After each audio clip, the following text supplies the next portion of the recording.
मुलांना डेव्हलप करण्यासाठी मी खूप प्रयत्न पण करायचो. म्हणजे लोकांना कॉन्टॅक्ट करायचो. मला कॉन्टॅक्ट मिळाले नाही. आता मग मला वाटतं की आपला एक चांगला ग्रुप झाला आहे आणि सगळे एनर्जेटिक आहेत, सगळे पॉझिटिव्ह एनर्जेटिक आहेत. माझ्याकडे भरपूर ऑपॉर्च्युनिटीज असतात मुलांना वगैरे गायडन्स करण्यासाठी, त्यांना जॉबसाठी व्यवस्थित करण्यासाठी.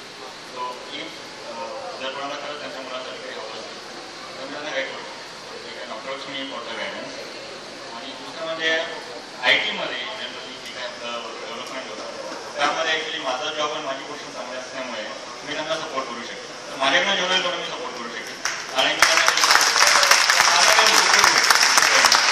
पर्सनल कॉन्ट्रीब्युशन एवढंच मी करू शकतो. माझ्या मिसेसने माझी खूप साथ दिलेली आहे. आम्ही इथे आल्यानंतर खूप डेव्हलप केलं आहे स्वतःला. तर ती स्वतः सांगेल, ती बऱ्यापैकी स्वतःला मिळते.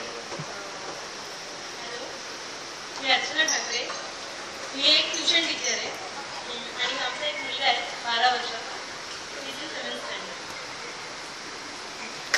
सांगत नाही सगळं होतं पण ते खूप चांगला केक बनवते. टीचर आहे.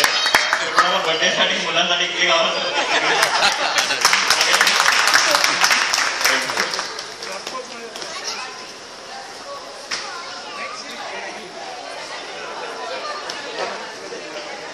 पंजाबराव देशमुख, प्रसन्न निवास कल्याणमध्ये राहतो. माझा मुलगा वाहनदास. मला 3 मुली, 1 मुलगा आहे. माझ्या मोठ्या मुलीचं लग्न झालं, ती M.Com आहे. 2 नंबरची बेबी B.Com आहे. 3 नंबरची बेबी पण यावर्षी B.Com झाली. मला लहान आहे, तो 9वी मध्ये.